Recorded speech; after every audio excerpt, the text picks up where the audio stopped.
had very specialized skill sets that had to be encoded and basically turned into computer programs.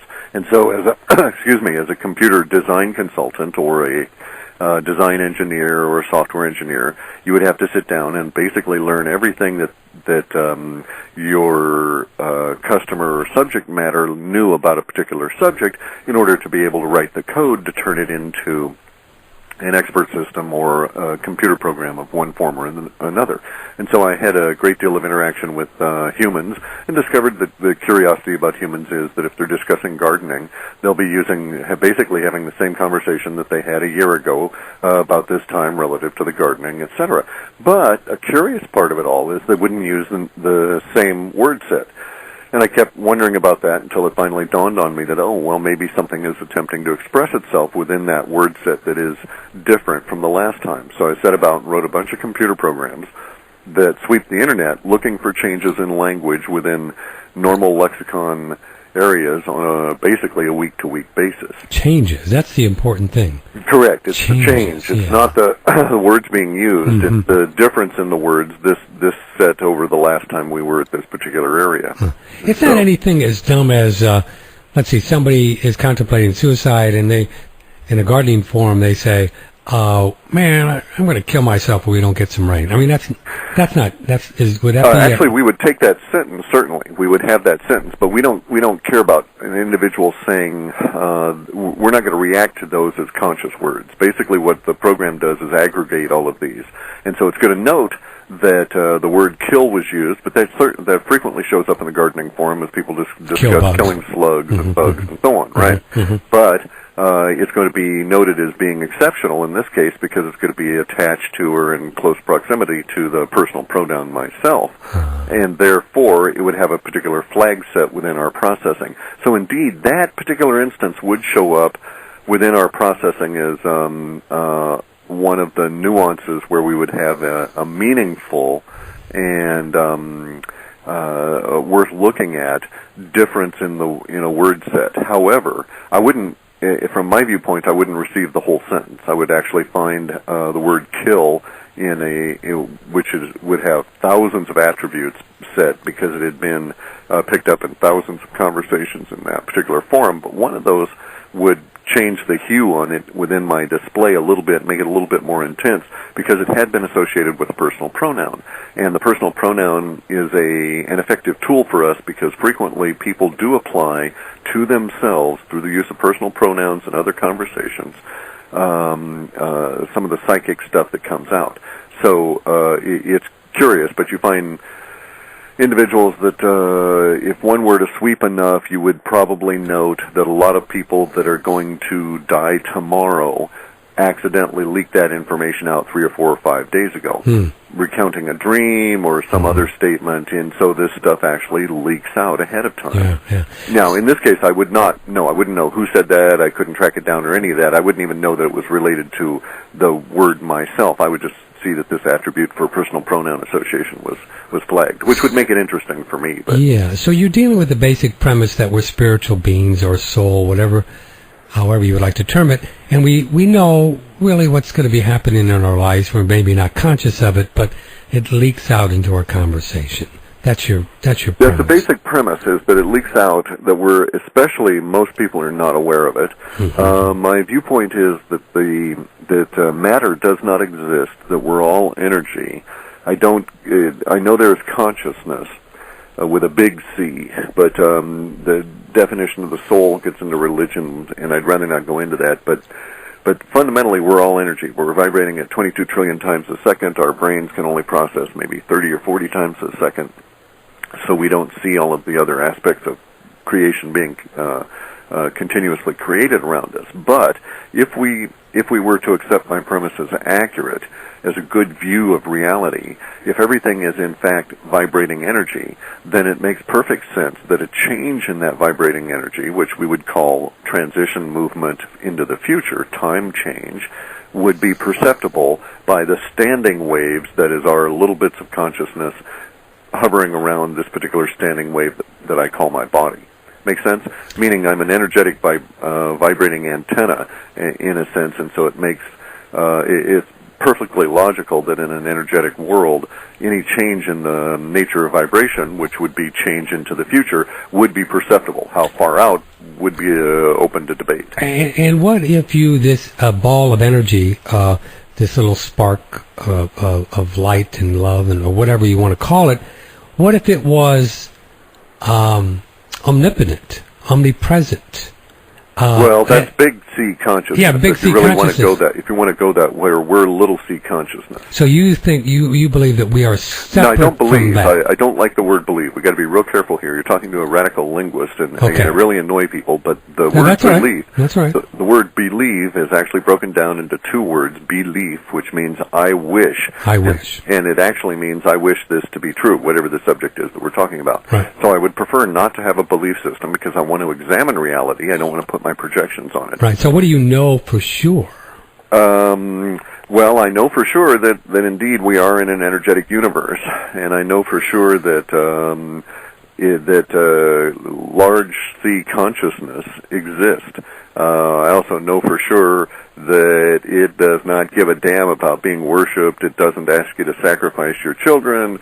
None of this religious crap. And so religion is a curiosity, and I believe, and I am of the opinion that indeed some of the other thinkers out there are quite correct. Religion is one of the ultimate control mechanisms and nothing more. So I don't worry about the soul or any of that because I know that little C consciousness is merely a subset of big C consciousness, and it continues beyond the death of the experiential body. Mm-hmm. And so I think of the body as being a glove box. You know what a glove box is? Sure, just a little vehicle thing.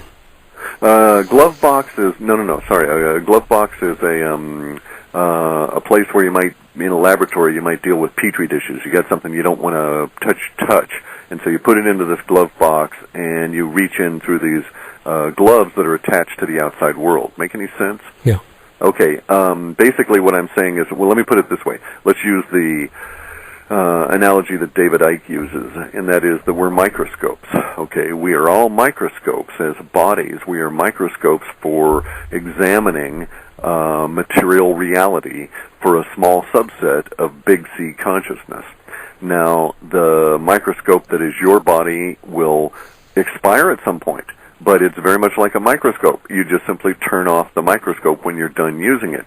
The individual or the consciousness that was using the microscope is not in any way affected. The microscope simply doesn't exist anymore. Right. And that's what happens to us, and that's what the process of death is. Now, it's a lot more complicated because we're experiential beings in the sense that the whole point of reality is experience and learning. And therefore, the turning off process brings with it its own level of experience that you must go through. So, or that you don't have to. You can abrogate any of this, but it's probably better that you don't, in the sense of karma and some of the other ramifications of reality. But it seems to work out. I mean, my idea in terms of the energetic universe is not my idea. It's been known for centuries. It's probably very close to the understanding that they have at the core of the Illuminati and the secret societies that stem from the Egyptians and the Atlanteans and all of that kind of crud. Because the idea of the energetic universe provides you with a different viewpoint. And let me explain that viewpoint and why it's so powerful.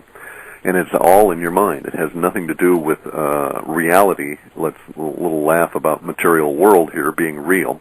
But imagine that indeed universe is being created continuously at 22 trillion times a second and being destroyed at 22 trillion times a second instantly following that.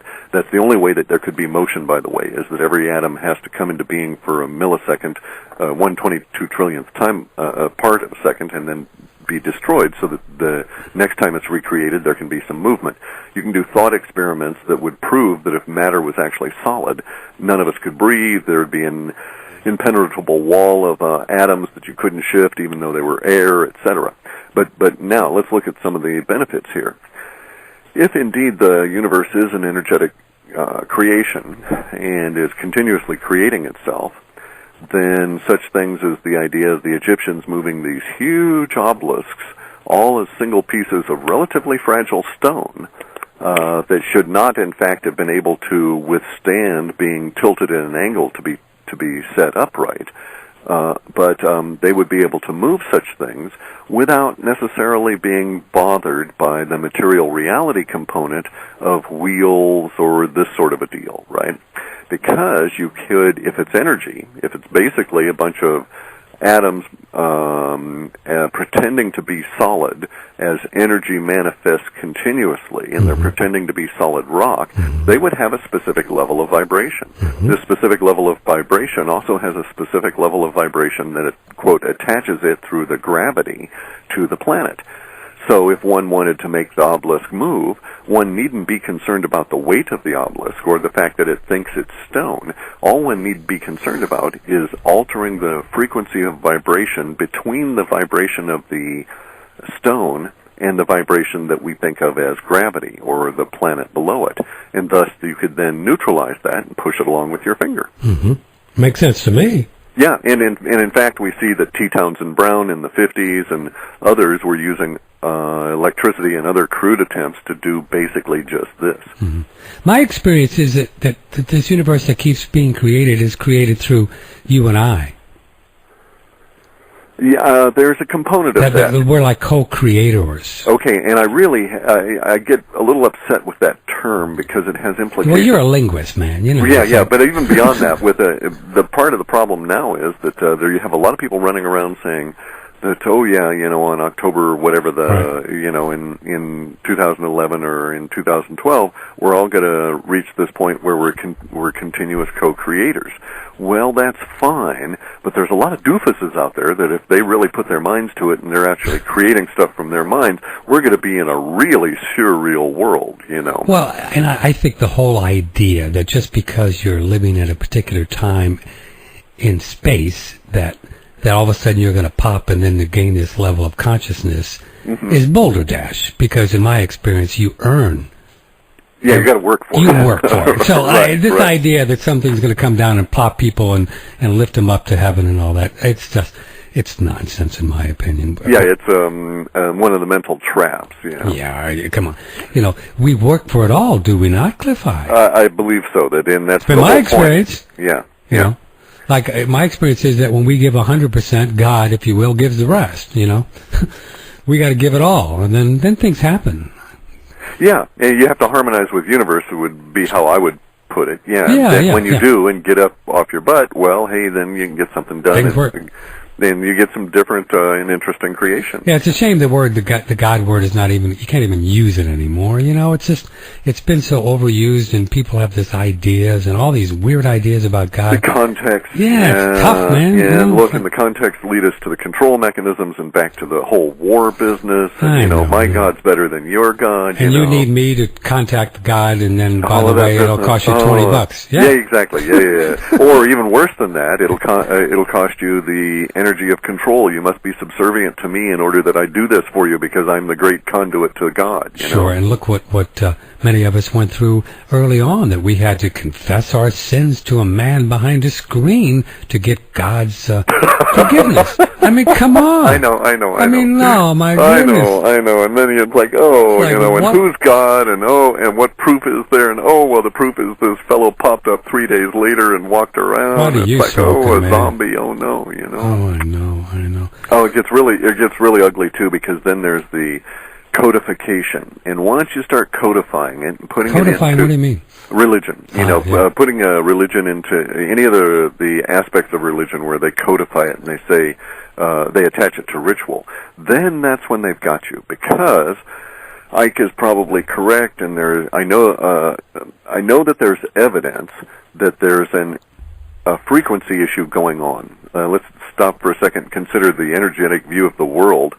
If indeed, as I'm saying, everything is created continuously 22 trillion times a second at various different frequencies. 22 trillion times. You've said that a couple times. Where does that number come from? That's just the way it is. No. Well, that's a number that's been determined and calculated by various different means in ancient times, and has come down through us through Taoist literature and through some of the yogic writings.